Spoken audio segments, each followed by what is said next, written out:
आश्रम के सभी बच्चे जब दूसरे कामों में लगे होते थे तो एक बच्चा एक कोने में बैठा चुपचाप अपने आप में खोया रहता था। वो अक्सर किसी से ज्यादा बात नहीं करता था। आश्रम की सभी जिम्मेदारियां पूरी करने के बाद जहां सभी बच्चे पूरे दिन की घटनाओं की चर्चा करने लगते हैं, वहीं पर वो शांत रहने वाला बच्चा एक बरगद के पेड़ के नीचे बैठकर ध्यान करने लगता। सभी बच्चों को आश्चर्य होता था क्योंकि उसका कोई दोस्त नहीं था। वो अक्सर आश्रम में अकेला ही घूमता रहता था। ये देखकर उसके गुरु को बड़ी प्रसन्नता होती थी। उसे लगता था कि कोई तो है आश्रम में जो मौन यानी कि चुप रहने की ताकत को समझता है, उसके महत्व को समझता है। आश्रम के बारे में जब भी कोई जरूरी निर्णय लेना होता उसकी राय जरूर लिया करते थे, लेकिन यही बात गुरुजी के एक दूसरे शिष्य को बड़ी खटकती थी। क्योंकि वो गुरुजी का प्रिय शिष्य बनना चाहता था, इसीलिए वो गुरुजी के सामने दूसरे बच्चों के कामों में कुछ न कुछ कमियां निकालता रहता था, जिससे गुरुजी उसे महान समझने लग जाए। अक्सर वो अपनी जिम्मेदारियां पूरी तरह से निभाने का दिखावा भी करता, चाहे उससे कोई सलाह ना भी मांगे, लेकिन फिर भी वो उन्हें अपनी सलाह देता रहता था।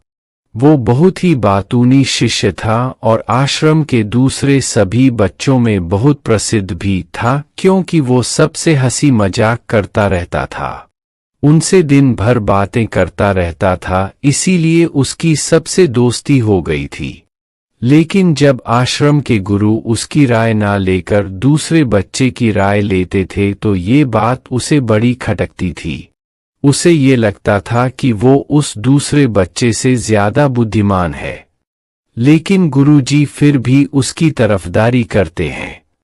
ऐसा नहीं था कि गुरुजी को बातूनी शिष्य के स्वभाव के बारे में पता नहीं था, लेकिन गुरुजी उसे अपने तरीके से सीख देना चाहते थे ताकि उसकी ज्यादा बोलने की आदत, दिखावा करने की आदत, दूसरों में कमियां निकालने की आदत हमेशा हमेशा के लिए खत्म हो जाए और वो मौन रहकर ध्यान की गहराइयों को छुपाए। असल में हर सच्चे गुरु की यही इच्छा होती है। वो किसी तरीके से उस बातूनी शिष्य को एहसास कराना चाहते थे कि चुप रहने से ही उसे असीम सत्य को जाना जा सकता है। उस विराट का एहसास चुप होकर ही किया जा सकता है। एक दिन गुरुजी को एक तरीका सूझा। उन्होंने आश्रम के सभी बच्चों को अपने पास बुलाया और कहा कि मैं तुम सभी को दो दो हिस्सों में बांटकर अलग अलग गांवों में भिक्षा मांगने के लिए भेज रहा हूं और जो भी दो बच्चे सबसे ज्यादा भिक्षा मांगकर लाएंगे उन दोनों को आश्रम की सभी जिम्मेदारियां निभाने का मौका दिया जाएगा। अपनी बात जारी रखते हुए गुरुजी ने बताया कि भिक्षा मांगने से हमारा अहंकार खत्म होता है, इसीलिए हर शिष्य पूरे मन से भिक्षा मांगे। कोई भी इस काम को औपचारिकता में ना ले, वरना तो वो अपने जीवन का बहुत बड़ा ज्ञान खो देंगे। आश्रम के गुरुजी ने जानबूझकर बातूनी शिष्य और चुप रहने वाले शिष्य की जोड़ी बना दी। बातूनी शिष्य के मन में सिर्फ एक ही बात चल रही थी कि इस बार उसे मौका मिला है और इस बार वो गुरुजी को दिखा देगा कि वो चुप रहने वाले शिष्य से कितना ज्यादा प्रतिभावान है। दोनों शिष्यों ने आपस में अपनी सहमति से निर्णय लिया कि दोनों गांव के अलग अलग जगह से भिक्षा मांगना शुरू करेंगे, ताकि भिक्षा मांगने का काम जल्दी खत्म किया जा सके। चुप रहने वाला शिष्य हर द्वार पर जाकर अपने हाथ जोड़कर अपना भिक्षा का पात्र उनके सामने कर देता। उसके चेहरे पर एक सादगी और उसकी आंखों में एक एकांत होता था, जिससे भिक्षा देने वाले उसे भिक्षा देकर अपने आप को अनुग्रहित समझते थे। वहीं पर दूसरा बातूनी शिष्य हर द्वार पर जाकर उनको कुछ ना कुछ ज्ञान देने लगता था, जिससे ज्यादातर लोग उसे बिना भिक्षा दिए ही लौटा देते थे। पूरे गांव में भिक्षा मांगकर जब दोनों गांव के बीच में मिले तो बातूनी शिष्य ने देखा कि चुप रहने वाले शिष्य के पास उससे दुगुनी भिक्षा थी। ये देखकर उसे मन ही मन बहुत ठेस पहुंचा। लेकिन जब वो दोनों भिक्षा का सामान लेकर आश्रम की तरफ जा रहे थे तब बातूनी शिष्य को एक चालाकी सूझी। उसने चुप रहने वाले शिष्य से कहा कि हमें अपनी भिक्षा एक ही थैले में डाल लेने चाहिए। गुरुजी ने हम दोनों को एक साथ भिक्षा लाने के लिए कहा था। चुप रहने वाले शिष्य ने बिना कुछ बोले अपनी सारी भिक्षा उसके थैले में डाल दी। बातूनी शिष्य मन ही मन बहुत खुश हो रहा था कि अब गुरुजी को ये पता नहीं चलेगा कि ज्यादा भिक्षा हम में से किसने मांगी। उसे लग रहा था कि गुरुजी मुझे इससे कम प्रतिभावान समझेंगे, इसीलिए उसने ये तरकीब लगाई। सभी शिष्यों के आने के बाद संध्या के समय जब सभी की भिक्षा तो ली गई तो इन दोनों शिष्यों की भिक्षा सबसे ज्यादा निकली।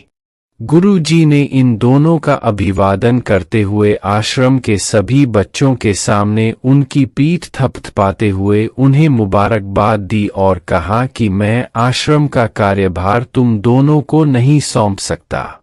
इससे आपसी मतभेद होने का खतरा रहता है। इसीलिए तुम दोनों में से जो ज्यादा भिक्षा लेकर आया है, आश्रम की जिम्मेदारी उसे ही सौंपी जाएगी।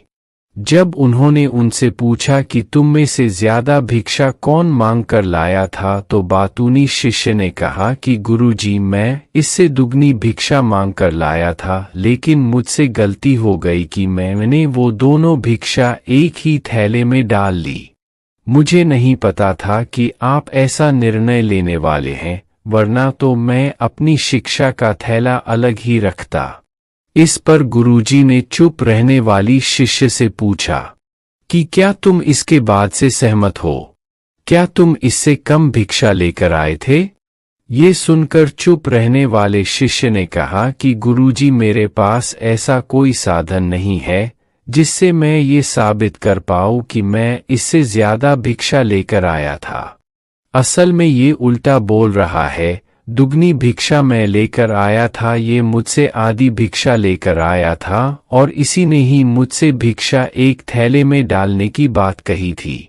आश्रम से कुछ दूरी पर एक पहाड़ी थी जिसके पीछे सूरज अभी अभी संध्या के समय ढल रहा था।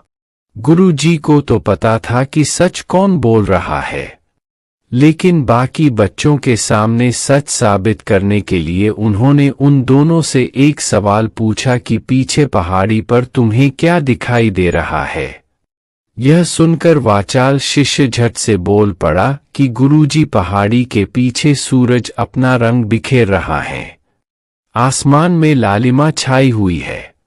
ये बहुत ही सुंदर दृश्य है।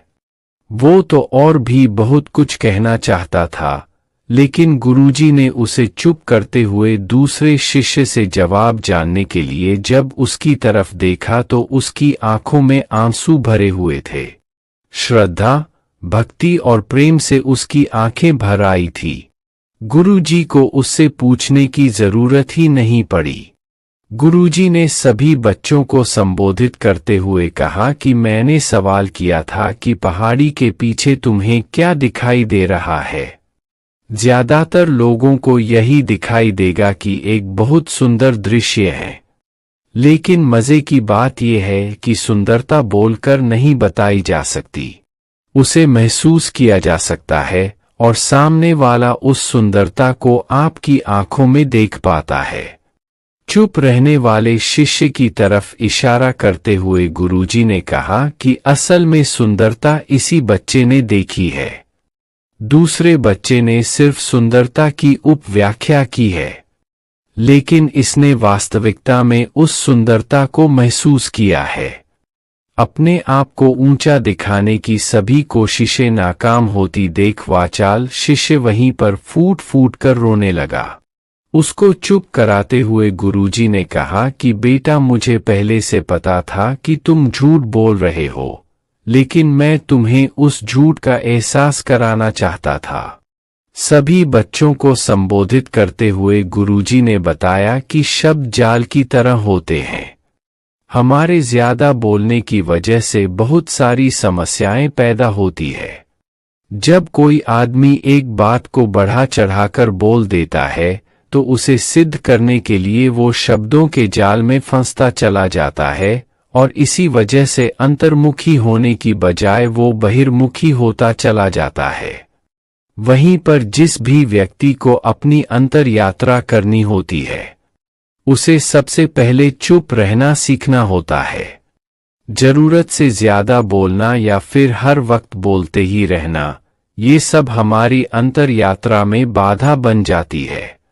जब आप चुप रहने का अभ्यास करते हैं तो आप अपने साथ वक्त बिताने लगते हैं, जिससे कि आप अपने एकांत को जान पाते हैं।